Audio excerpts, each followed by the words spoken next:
Hello, everybody.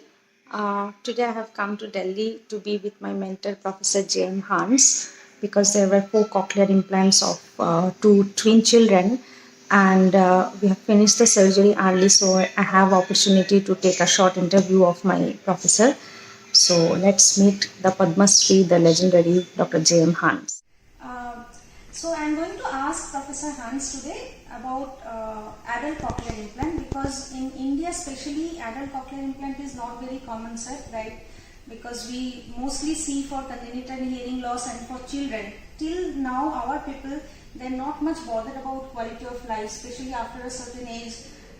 To spend this amount of money, will it be successful? So how do you get adult patient for implantation, sir? What is the criteria and how do you counsel them? See, earlier you were right that not many people would get a cochlear implant in the adult age group, particularly after 50, because they will say, why to waste so much of money, and I've lived my life and now it is okay this way. But gradually now, with the results of cochlear implant coming, and particularly in postlingual deaf adults, the eldest which I have done is a 79 years old man.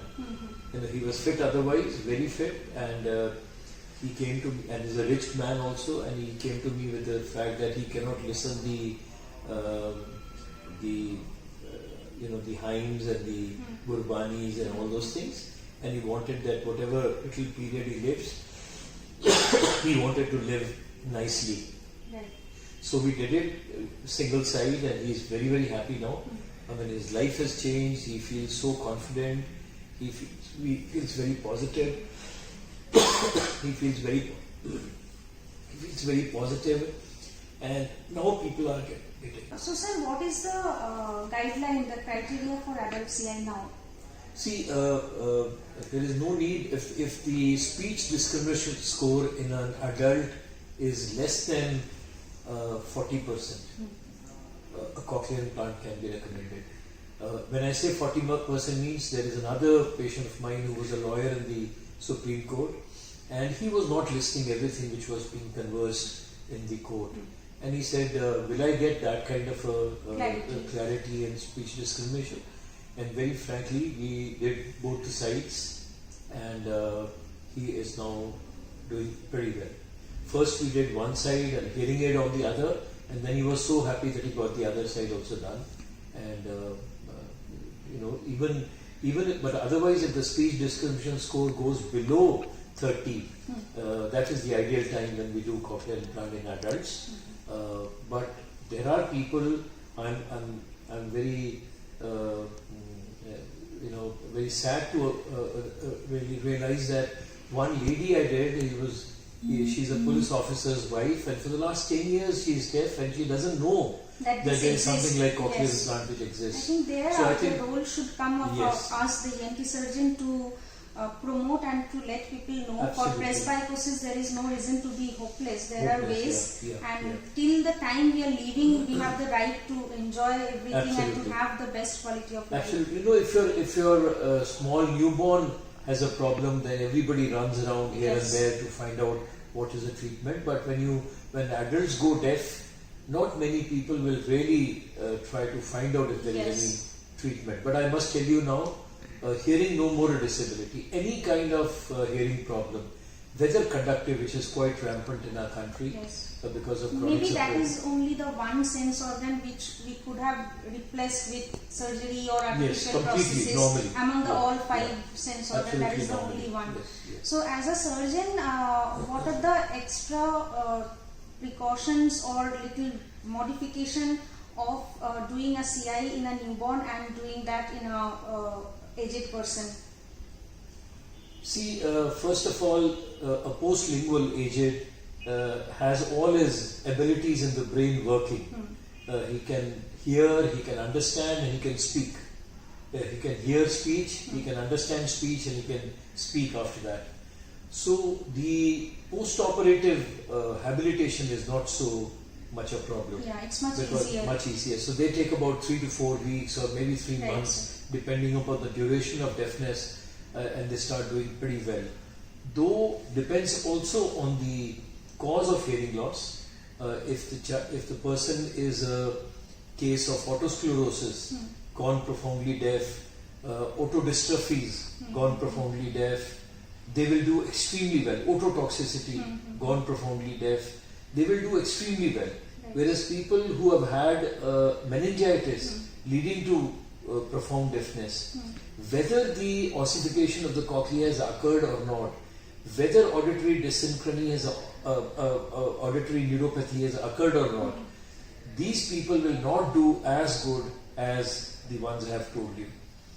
So if you have a gamut of people with hearing loss, those with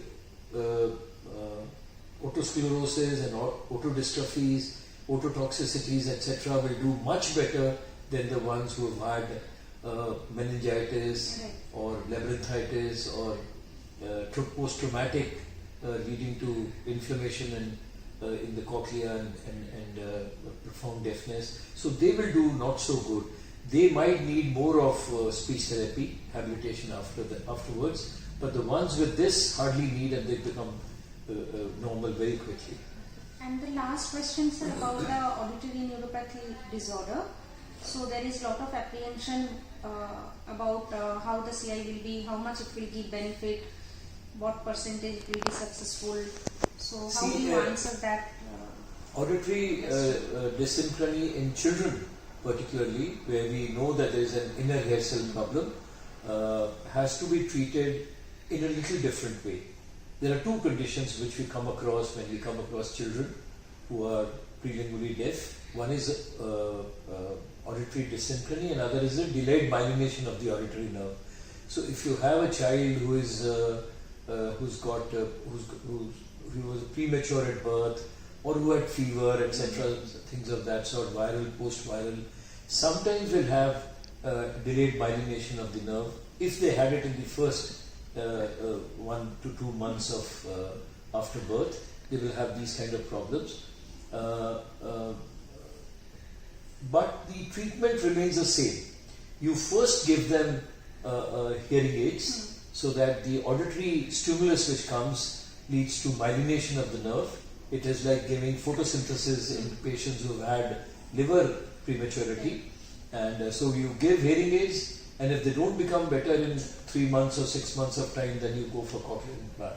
Now people will say they will not do as good as a normal. That is the side effect of any technology. Right. You know, it's like if you're standing somewhere and you feel that water is gonna come and drown you, and you don't try to come out of it, then you're a foolish person. We will have to try. Sometimes the results are extremely good, and similarly is the case with cochlear malformations. You have single cavity cochleas, Mondini's, thin nerves, aplasias. Before doing a auditory brainstem implant in a thin nerve, it is mandatory if the cochlea is normal, or even if the cochlea is not normal, it's a hypoplastic cochlea. We have to first try a cochlear implant. If that fails, then we go for brainstem implants, because the results of brainstem implants are not as good as even with the worst of cochlear implants. Right. Yeah. Thank you.